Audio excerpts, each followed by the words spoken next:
నమస్కారం. టాప్ తెలుగు మీడియాకి స్వాగతం. హెడ్లైన్ చూద్దాం.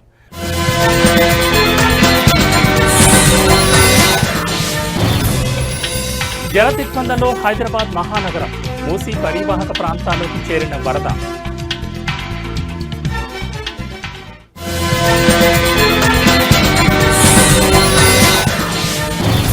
తీరం దాటిన వాయుగుండం. తెలంగాణ, ఏపీకి 2 రోజుల పాటు వర్ష సూచన.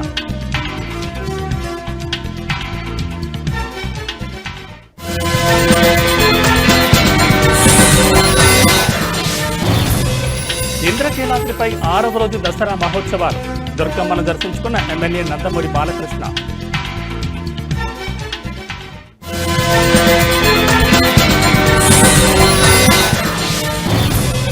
అనకాపల్లిలో ఆర్సెలార్ మిత్తల్ స్టీల్ ప్లాంట్ నిర్మాణానికి సర్వం సిద్ధం. ఈ నెల 27న ప్రజాభిప్రాయ సేకరణ.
హైదరాబాద్ మహానగరంలో కురిసిన భారీ వర్షం కారణంగా చాదర్ఘాట్, శంకర్ నగర్, ముసారాంబాగ్ ప్రాంతాలు నీట మునిగిపోయాయి.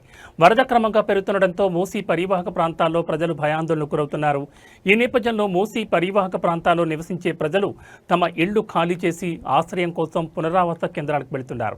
ఇక చాదర్ఘాట్, మలక్పేట రహదారులపై భారీగా ట్రాఫిక్ జామ్ ఏర్పడింది. ఇప్పటికే ఎంజీబీఎస్ బస్టాండ్ నీట మునగడంతో దూర ప్రాంతాలకు వెళ్లే ప్రయాణికులు తీవ్ర ఇబ్బందులు పడుతున్నారు. బస్టాండ్ లోపల ఉన్న ప్యాసింజర్లను పోలీసులు, హైడ్రా సిబ్బంది సహాయంతో సురక్షితంగా బయటకు తీసుకొస్తున్నారు.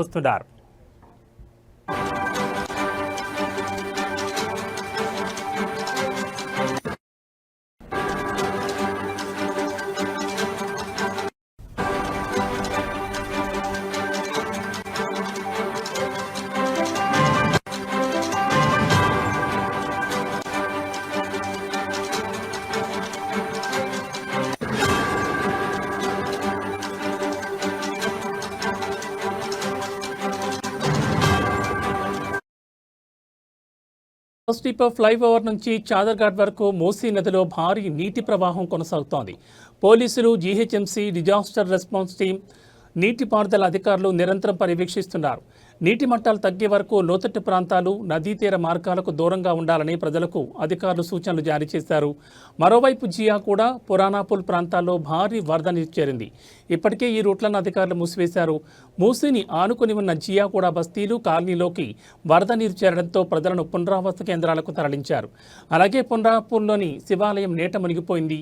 ఆలయంలో ఉన్న పూజారి కుటుంబం బయటకు రాలేక సహాయం కోసం ఆలయ పైభాగానికి కేకలు వేశారు.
బులెటిన్లో మరో బ్రేకింగ్ న్యూస్ చూస్తున్నాం. బంగాళాఖాతంలో ఏర్పడిన వాయుగుండం తీరం దాటడం, దానికి తోడు ద్రోణి కూడా కొనసాగుతుండటంతో తెలుగు రాష్ట్రాల్లో రానున్న 2 రోజుల పాటు వర్షాలు దంచికొట్టనున్నాయి. ఈ మేరకు వాతావరణ శాఖ తెలంగాణ, ఆంధ్రప్రదేశ్ రాష్ట్రాలకు హెచ్చరికలు జారీ చేసింది. పలు జిల్లాల్లో భారీ నుంచి అతి భారీ వర్షాలు కురిసే అవకాశం ఉందని ప్రజలు అప్రమత్తంగా ఉండాలని సూచించింది.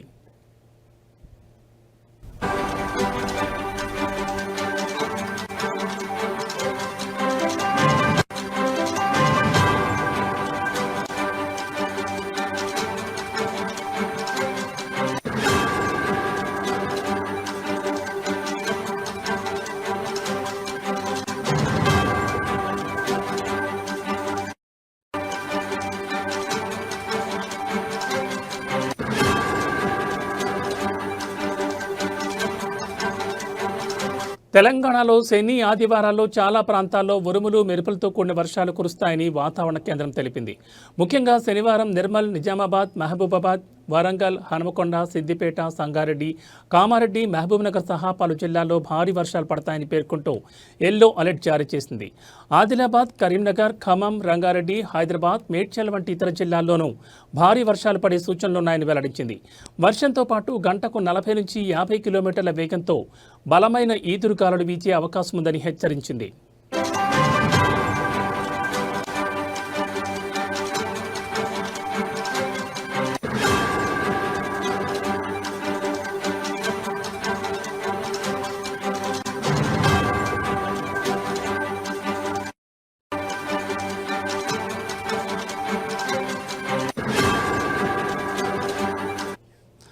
అటు ఆంధ్రప్రదేశ్లోనూ వాయుగుండం ప్రభావం స్పష్టంగా కనిపిస్తోందని రాష్ట్ర విపత్తుల నిర్వహణ సంస్థ వెల్లడించింది. శనివారం కృష్ణా, ఎన్టీఆర్, గుంటూరు, పల్నాడు, ప్రకాశం, కర్నూలు, నంద్యాల జిల్లాల్లో అక్కడక్కడ మోస్తరు నుంచి భారీ వర్షాలు కురిసే అవకాశం ఉందని తెలిపింది. మిగిలిన ప్రాంతాల్లో తేలికపాటి జల్లులు పడొచ్చని పేర్కొంది.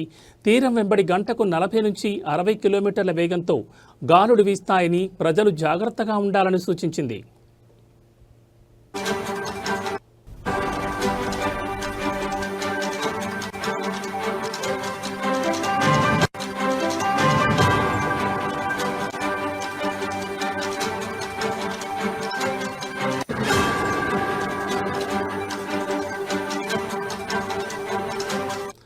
బంగాళాఖాతంలో ఏర్పడిన వాయుగుండం దక్షిణ ఒడిశాలోని గోపాల్పూర్ సమీపంలో తీరాన్ని దాటినట్లు అధికారులు తెలిపారు. ఇది పశ్చిమ దిశగా ఛత్తీస్గఢ్ వైపు కదులుతూ క్రమంగా బలహీనపడనుందని పేర్కొన్నారు. దీంతో పాటు తెలంగాణ, ఉత్తర కర్ణాటక నుంచి దక్షిణ మహారాష్ట్ర వరకు సముద్ర మట్టానికి 7.6 కిలోమీటర్ల ఎత్తులో ఒక ద్రోణి కొనసాగుతోందని, ఈ రెండింటి ప్రభావంతోనే విస్తారంగా వర్షాలు కురుస్తున్నాయని వివరించారు. మహారాష్ట్రలోనూ భారీ వర్షాలు కురుస్తాయని అంచనా వేశారు.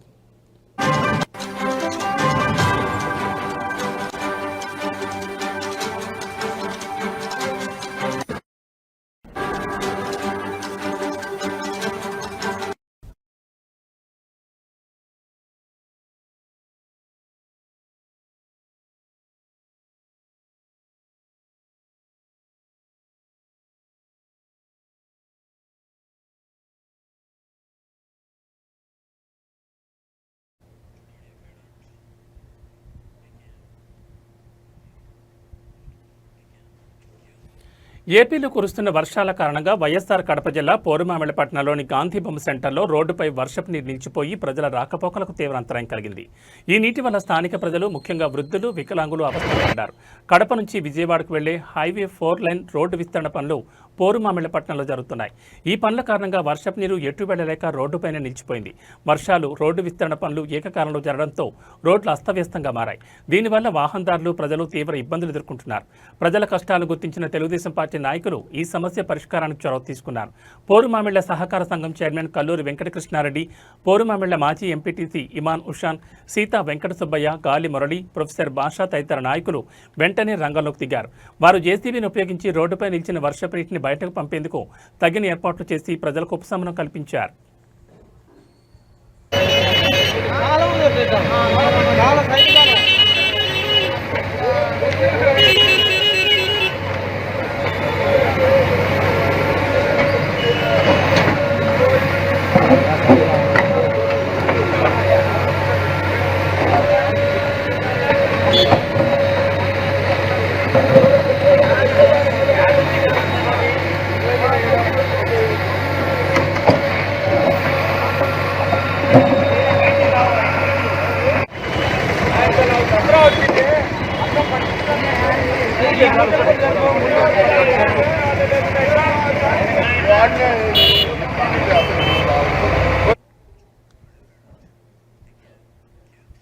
అనకాపల్లి జిల్లా నక్కపల్లి మండలంలో Arcelor Mittal company steel company నిర్మాణంపై ప్రజాభిప్రాయ సేకరణకు కౌంటౌన్ మొదలైంది. ఈ నెల 27న నేటి నుంచి ఇవాళ జరగబోయే హీరింగ్ కోసం అధికారులు అన్ని ఏర్పాట్లు పూర్తి చేశారు.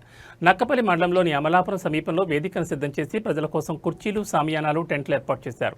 ప్రజాభిప్రాయ సేకరణ సందర్భంగా పెద్ద ఎత్తున హాజరు కానున్న ప్రజల రాకపోకలు కూడా ప్రత్యేక సదుపాయాలు కల్పించనున్నట్లు అధికారులు వెల్లడించారు.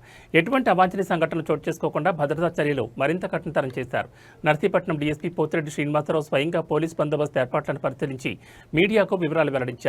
జిల్లా అదనపు SP Devaprasad, Narsipatnam DSP Srinivasarao, Nakkapalli, Chodavaram circle ఇన్స్పెక్టర్లు రామకృష్ణ, అప్పలరాజు, పాయకరావుపేట, నక్కపల్లి ఇన్స్పెక్టర్లు కుమారస్వామి ఉన్నారు.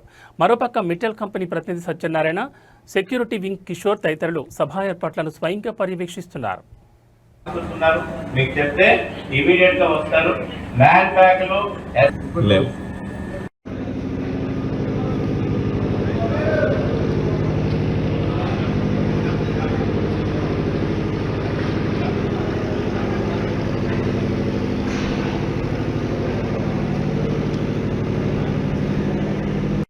అందరికీ నమస్కారం. రేపు అనగా 27/9/2025 సంవత్సరం నక్కపల్లి మండలం తమ్మాయిపేట వద్ద ఏఎంఎన్ఎస్ స్టీల్ ఫ్యాక్టరీకి సంబంధించి పబ్లిక్ హియరింగ్ రేపు జరుగుతుంది. దానికి సంబంధించి అనకాపల్లి జిల్లా ఎస్పీ గారు శ్రీ తుహించంద్ర ఐపీఎస్ గారు సూచనల మేరకు బందోబస్తు ఏర్పాటు చేయడం జరిగింది. ఈ బందోబస్తు అంతా కూడా అడిషనల్ స్పీకర్ దేవప్రసాద్ గారు సూపర్వైజ్ చేస్తున్నారు. దానికి ఒక 3 డిఎస్పీలు, అట్లాగే 10 మంది ఇన్స్పెక్టర్స్, 20 మంది సబ్ ఇన్స్పెక్టర్స్, ప్లస్ అంతా కలిపి ఆల్మోస్ట్ 400 వరకు పోస్ట్ని సార్ ఇచ్చారు. దాన్ని ప్రాపర్గా బందోబస్తు వేయడం జరిగింది. రేపు మార్నింగ్ 10 o'clock నుంచి మళ్ళీ స్టిల్ ప్రోగ్రామ్ కంప్లీట్ అయ్యే వరకు కూడా ఈ బందోబస్తు ఉంటుంది. ఎక్కడికక్కడ కట్ ఆఫ్ పాయింట్స్, అట్లాగే డయాస్ దగ్గర, గ్యాలరీస్లోని ఎవరికి ఎటువంటి ఇబ్బందులు లేకుండా చూడడానికి గాను ఏర్పాటు జరిగింది. సర్వేలెన్స్ కూడా ఉంది, సీసీ కెమెరాస్ కూడా ఏర్పాటు చేయడం జరిగింది. మొత్తం అంతా కూడాను కవర్ చేస్తున్నారు. ఎక్కడి నుంచి సీసీ కెమెరాస్ ద్వారా మాకు అనకాపల్లి మెయిన్ కంట్రోల్లో కూడా వాచ్ చేస్తూ ఉంటారు. ఈ ప్రోగ్రామ్ అంతా కూడా అందరూ వచ్చి అందరికీ కూడా ఫెసిలిటేట్ చేస్తున్నాము. రావడం, వాళ్ళు వచ్చిన తర్వాత వాళ్ళ తాలూకా వాయిస్ ఏదైతే ఉందో ఆ వాయిస్ ఇవ్వడానికి, వాళ్ళ తాలూకా ఒపీనియన్ చెప్పడానికి ఏర్పాటు అంతా కూడా చేయడం జరుగుతుంది. సుమారు ఎంతమంది రావడానికి అవకాశం ఉంది? సుమారుగా ఒక ఏర్పాట్లు అయితే సిట్టింగ్ అయితే వాళ్ళు ఒక 2800 మెంబర్స్కి సిట్టింగ్. ప్రముఖ సినీ నటుడు హిందూపురం ఎమ్మెల్యే నందమూరి బాలకృష్ణ ఇంద్రకీలాద్రిపై కొలువైన దుర్గాదేవిని దర్శించుకున్నారు. శరన్నవరాత్రి ఉత్సవాల్లో భాగంగా శ్రీ లలితా త్రిపుర సుందరి దేవి అలంకారంలో ఉన్న దుర్గమ్మను బాలకృష్ణ దర్శించుకుని ప్రత్యేక పూజలు నిర్వహించారు. బాలకృష్ణకు ఆలయ అధికారులు ఆలయ మర్యాదలతో ఘనంగా స్వాగతం పలికారు.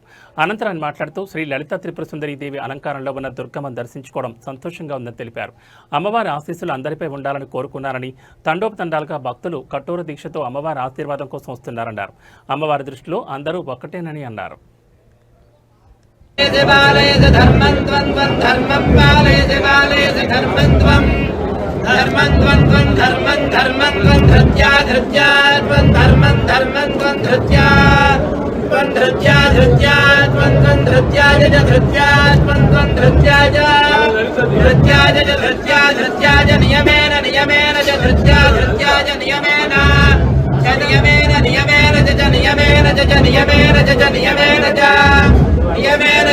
ధనం వశం బహురుద్రలాభం సంవత్సరం దేవాయో.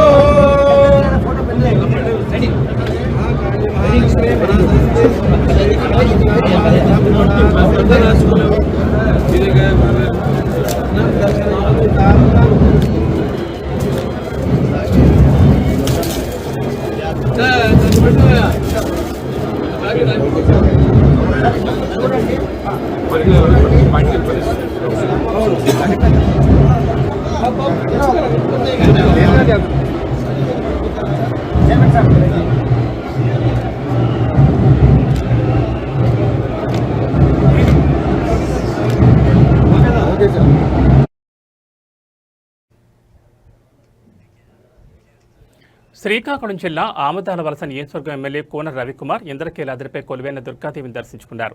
శరన్నవరాత్రి ఉత్సవాల్లో భాగంగా శ్రీ లలితా త్రిపుర సుందరీదేవి అలంకారంలో ఉన్న జగన్మాతను ఆయన ఈరోజు దర్శించుకున్నారు.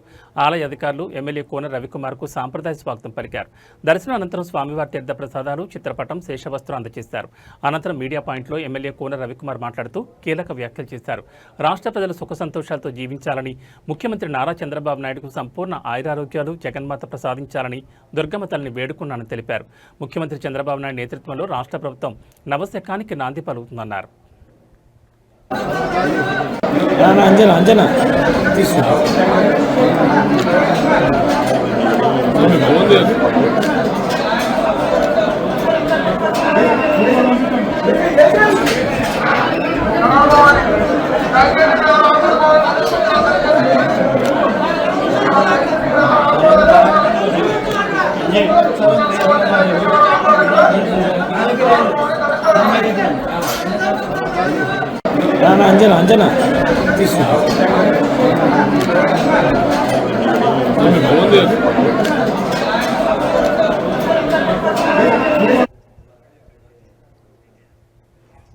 శ్రీ లలితా త్రిపుర సుందరీదేవి అవతారంలో భక్తులకు దర్శనమిస్తున్న దుర్గమ్మ తల్లిని రాజధానగర్ ఎమ్మెల్యే బత్తుల బలరామకృష్ణ దర్శించుకున్నారు. ఆలయ అధికారులు సాంప్రదాయ స్వాగతం పలికారు. దర్శనం అనంతరం స్వామివారి తీర్థ ప్రసాదాలు, చిత్రపటాన్ని, శేషవస్త్రాన్ని అందజేస్తారు. అనంతరం మీడియా పాయింట్లో మాట్లాడుతూ జగన్మాత అనుగ్రహం రాష్ట్ర ప్రజలపై ఉండాలని అమ్మవారిని వేడుకున్నానని తెలిపారు. దేశాన్ని, రాష్ట్రాన్ని పరిపాలిస్తున్న గౌరవ ప్రధానమంత్రి నరేంద్ర మోడీ, రాష్ట్ర ముఖ్యమంత్రి నారా చంద్రబాబు నాయుడు, ఉప ముఖ్యమంత్రి కొణిదెల పవన్ కళ్యాణ్లకు సంపూర్ణ ఆయురారోగ్యాలను ప్రసాదించాలని అమ్మవారికి ప్రార్థించారన్నారు. వ్రతం వ్రతమారంభయతి ఆరంభే అగ్నేన వ్రతమదిన వ్రతమదిన అగ్నేన వ్రతమదిన వ్రతం వ్రతం వ్రతమదిన అగ్నేన వ్రతమదిన వ్రతం వ్రతమదిన వ్రతం వ్రతం వ్రతమదిన వ్రతమదిన వ్రతమా వ్రతం వ్రతమదిన వ్రతమదిన వ్రతమా వ్రతమదిన వ్రతాపతిః వ్రతమా వ్రతం వ్రతమారంభయతి లంభయత్యా వ్రతం వ్రతమారంభయతి ఆరంభే అగ్నేన వ్రతమదిన వ్రతమదిన అగ్నేన వ్రతమదిన వ్రతం వ్రతం వ్రతమదిన అగ్నేన. నల్గొండ పట్టణంలోని శ్రీనగర్ కాలనీలో జరుగుతున్న నవరాత్రి ఉత్సవాలు వైభవంగా కొనసాగుతున్నాయి. ఉత్సవాల్లో భాగంగా 5వ రోజు అమ్మవారి భక్తులకు లక్ష్మీ అవతారంలో దర్శనమిచ్చారు. ఈ సందర్భంగా ఉత్సవ కమిటీ సభ్యులు అమ్మవారికి ప్రత్యేక పూజలు నిర్వహించారు. పూజల అనంతరం అన్నదాన వితరణ కార్యక్రమాన్ని చేపట్టారు. ఇందులో పెద్ద సంఖ్యలో భక్తులు పాల్గొన్నారు. ఈ కార్యక్రమంలో కమిటీ సభ్యులు మరియు భక్తులు చింటూ, వికాస్, సన్నీ, కిరణ్, సాయి కిరణ్, దీక్షిత, మహేందర్ రెడ్డి, ఉమారెడ్డి, వెంకన్న, కోటేశ్వరరావు తదితరులు పాల్గొన్నారు.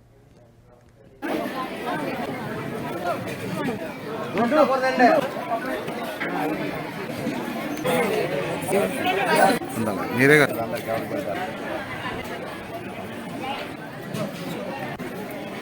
ఎదురుగా మన శ్రీనగర్ కాలనీలో అన్నదానం, అభిషేకం మన ఉత్సవ కమిటీ వాళ్ళు నిర్వహించడం జరిగినది. ఇక్కడ అన్నదానానికి వచ్చిన జవానులకు, మన కాలనీ సహకరించిన పెద్దలకి అందరికీ ధన్యవాదాలు చెప్తున్నాను. ఇంత గ్రాండ్గా సక్సెస్ చేసిన మన ప్రజలకి, మన భవానులకి, ఇక్కడ ఉన్న కమిటీ సభ్యులకు అందరికీ వందనాలు. జై దుర్గా, జై జై దుర్గా. జై జై దుర్గా మాతాకి. దుర్గా మాత ఉత్సవాల్ని ఈ శ్రీనగర్ కాలనీ హిల్స్ గ్రౌండ్లో ఒక 3 సంవత్సరాలు కంటిన్యూషన్ జరిపి మధ్యన ఆగి మళ్ళీ 3 సంవత్సరాలు జరిపారు. ఇప్పుడు 4వ సంవత్సరం ఇది. ఈ ఉత్సవాలలో పాల్గొనటకు భక్తులైతే అధిక సంఖ్యలో వస్తున్నారు, కానీ దాన్ని ఒక సిస్టమేటిక్ లేకుండా పోతుంది. ముఖ్యంగా ఒక సిస్టమేటిక్ ఏర్పాటు చేసుకుంటే మనము అన్నిటికీ ముందుకు పోగలుగుతాం. దుర్గామాత ఉత్సవాలు మాత్రం చాలా ఘనంగా నిర్వహిస్తున్నాం. అదేవిధంగా ఇదే గ్రౌండ్లో వినాయక చవితి ఉత్సవాలు కూడా చాలా ఘనంగా నిర్వహించడం. రేపు సీతారాముల కళ్యాణం కూడా ఘనంగా నిర్వహించబడుతుంది. దసరా ఉత్సవాలు, ఉగాది ఉత్సవాలు, ప్రతి ఒక్కటి. సంగారెడ్డి మున్సిపాలిటీ పరిధిలోని 34వ వార్డు రామచంద్రారెడ్డి కాలనీలో వర్షపు నీరు ఇళ్లలోకి వస్తుండటంతో స్థానికులు తీవ్ర ఆందోళన వ్యక్తం చేస్తున్నారు. కాలనీ వెనుక ఉన్న ఎర్రకుంట చెరువు, తూము కాలువకు ప్రైవేట్ వ్యక్తులు గండికొట్టి నీటిని మళ్లించడం ఈ సమస్యకు ప్రధాన కారణంగా తెలుస్తోంది. 34వ వార్డులోని ముంపున గురైన ఇళ్లను ఫోరం ఫర్ బెటర్ సంగారెడ్డి అధ్యక్షులు శ్రీధర్ మహేంద్ర పరిశీలించారు. ఈ సందర్భంగా ఆయన అధికారుల నిర్లక్ష్యంపై మండిపడ్డారు. గత సంవత్సరాల నుంచి ఎర్రకుంట తూము నీరు కాలువలోకి వస్తుండటంతో ప్రజలు ఇబ్బందులు పడుతున్నప్పటికీ తూముకాను వెడల్పు చేసే ప్రతిపాదనలను అధికారులు పెండింగ్లో పెట్టి పనులు జరగకుండా నిర్లక్ష్యం చేస్తున్నారని ఆరోపించారు.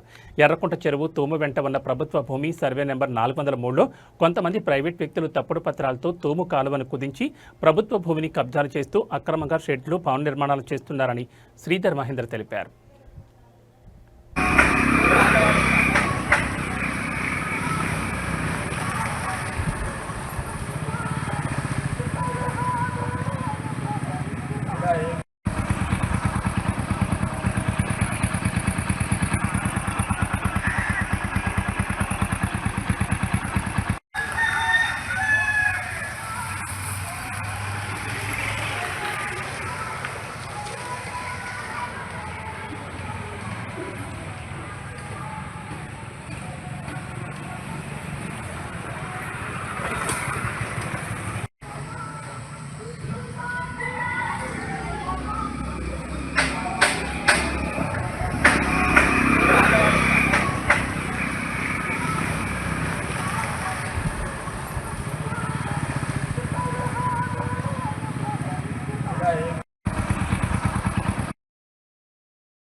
ఇవి బులెటిన్ విశేషాలు. మరో బులెటిన్లో మళ్ళీ కలుసుకుందాం. నమస్కారం.